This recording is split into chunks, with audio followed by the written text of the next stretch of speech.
Good afternoon, everyone. Welcome back to Starkey Farmstead.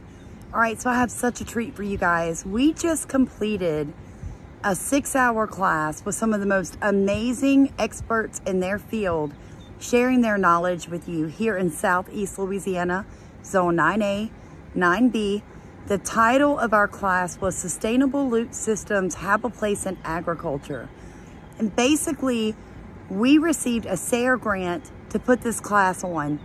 We had an amazing group of farmers, small acreage, large acreage, new and beginning, veteran owned, minority owned, woman owned.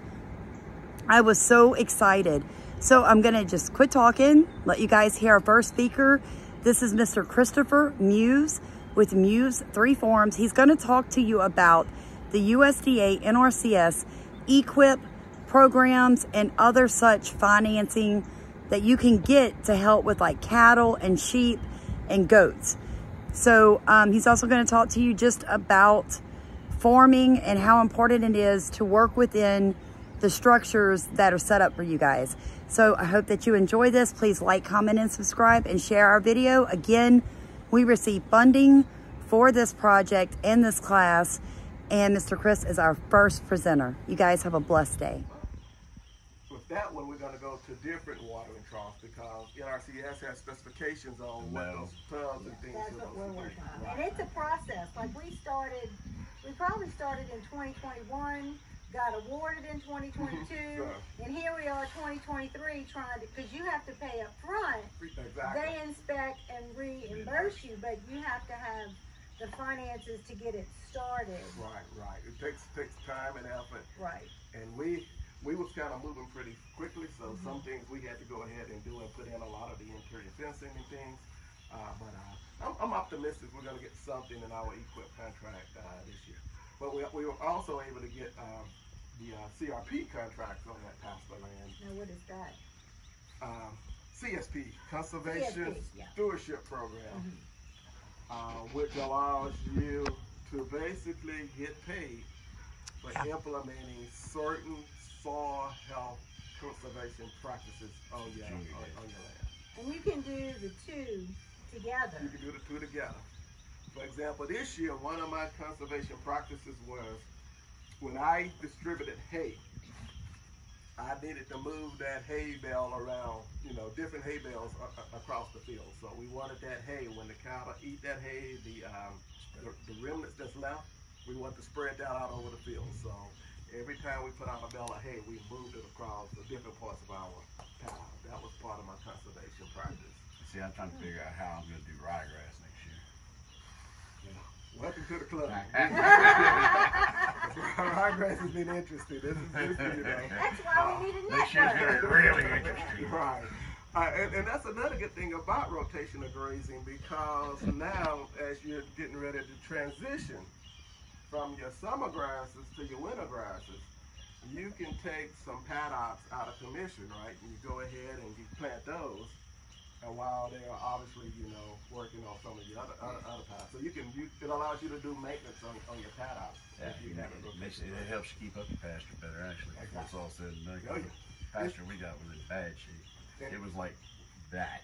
And by putting those animals out there and rotational grazing, just look at the improvements you made for those cows. Oh, absolutely. It's night and day. I've actually got my hay growing. I ain't planted. I'm not planting any at all. That's the beauty of Louisiana. The hair grass just grows in the summertime. So right now, I would say we're overstocked on our cattle. And I'm working on a process to cull out some of those. But summer grasses here does pretty good. So in my rotational grazing, it allows me to do that. I can have it be overstocked. But by this winter, I want to have that taken care of. I'm probably going to do some clover. I may even do like a radish, a turnip. And then we also supplement with a cereal rice. The clover will come back. Yeah, it's a perennial. It's a perennial, so it's high in protein. Right. Very high in protein.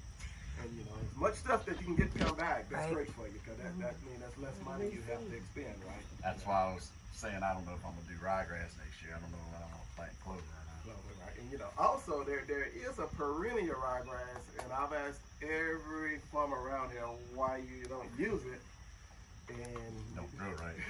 It's money and it don't grow right. yeah, that's what they were saying. I said because you know these guys are much bigger than I am. It has to be cold. And they're saying, you know, it won't grow in this area. Yeah. It won't grow during the time frame you need it to grow in.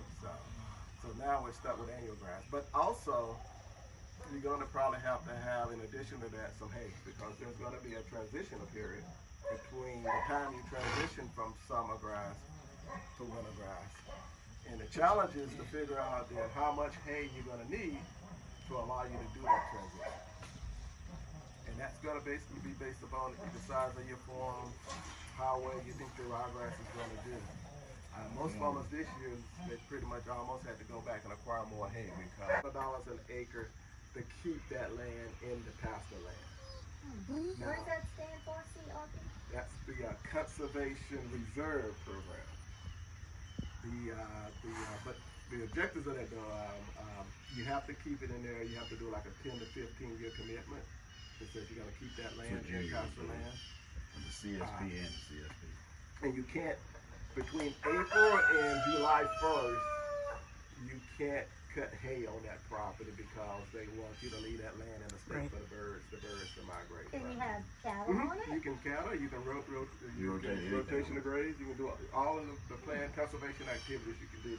They just don't want you to cut hay off of it.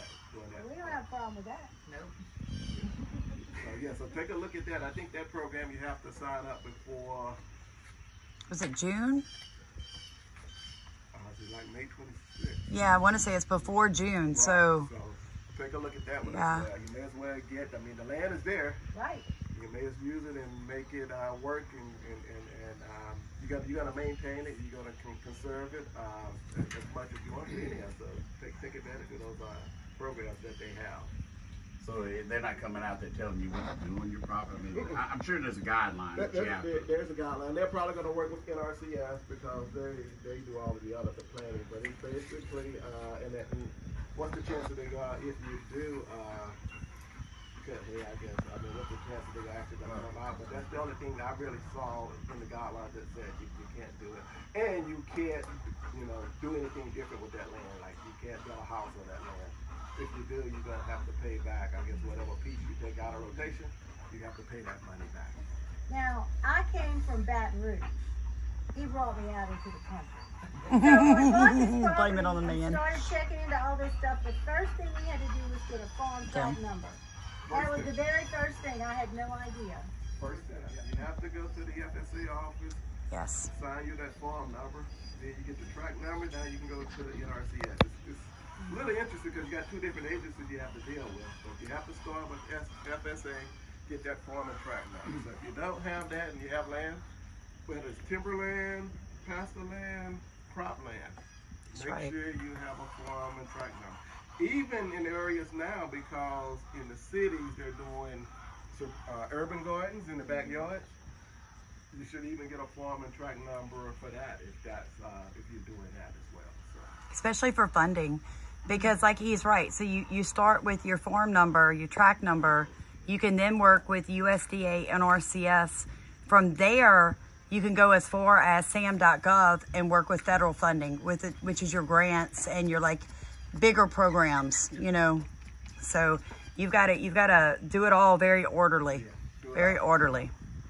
Without that, you're basically going all in by yourself. No support system. Farming is expensive. Cattle farming is very expensive. I'm still. We lost a cow last year giving birth. And a calf. And a calf. I mean. Yeah, it happens. You're talking a $500 cow. And it's gone. Just like that. Yeah. That's what I paid for it as a heifer. Oh yeah. It's $500. I lost probably $2,000 for a registered bull. Lost him in 2 months. Yeah. Neighbor lost 2 calves last week. And I was upset over 11 rabbits last year. Like I cried over 11 rabbits. I can't even imagine losing a bull. That was a financial hit for me. We're working on that. Speaking of which, my dad has a hive for sale with a queen. Really? You have a hive for sale with the queen, don't you? All right, Okay. I'm gonna talk to you. So On these? Good news is I think most of Really? you guys are doing rotational grazing. You do rotational grazing? You probably. Well, we do, but I was kind of like your neighbor over there. We have our 200 acres probably in 6 different fields and all. And then Bobby would come back and it's per barbed wire divide the fields up. Okay. Then he'll go back and put electric fence up and divide them up, you know, just rotate like Yeah, that. yeah. But he kind of watches the grass too and all. It's not really on a schedule. He kind of watches the grass and we just, you know, so high, then he'll move them and all. But it's not like 7 days. And we have to, because since all of our patterns are not equal, we have to do the same thing because some are smaller than the others. Yeah. But you know, I'm at home all day. Me and my brothers, we're retired, so we're there every day. So Right. we have the time to be able to look at them. We check them out every morning to go out there to make sure and see anything cat and that stuff. So we have time to do it. And he has some fields, he has strictly for Bahia, and then some strictly for ryegrass. And some he has, And that's and what some he Benny's doing. oversees some of them and all, but he does have some. And we don't put any hay there until we put hay somewhere else. No. Do you normally, after you harvest hay, do you allow the cows to eat in those pastures at all? We don't do hay there. of that. So the grant that was funding this program we're doing today is through one of those programs. So that's another reason, like if you have a farm and you're wanting to educate other people, there's funding out there, but you need to have the proper things in place to be able to receive that funding. So as we work with the USDA NRCS on a 3-year scholarship. So they schedule to come out and take a soil sample from us twice a year. But I physically have to be present, or Stephen physically has to be present. They have to have permission. And when they get here, they call me. They don't even get out of their vehicle. So if they got here and I said, no, not today, I'm not in the mood, you know, I wouldn't. But if I did, they would simply have to leave. So a lot of people think that by working with the USDA, NRCS, or any of the other programs that you're giving them permission to wander about your property. You're really not. They can't do anything without you physically present and without your permission to go ahead, even if you've agreed on it before. Worst case scenario, you're going to owe them money back for not allowing them to do their portion of what you agreed to. They'll simply say, give us our money back. You know, so just keep that in mind. They're really not out to get us. I know. I know that's what it feels like in the world right now, but really most people that work for the USDA and NRCS locally really just want you to be as successful as possible and be able to help you build that program for your farm. And a lot of times they don't even come out. I self-certify a lot. Yeah, right. If, you know, take pictures, you know, along the way progress of what you're doing. And if you do that and you submit it in, if you submit in enough pictures and stuff, Yeah. they usually say, okay, we'll just accept that. I said this guy just happened to be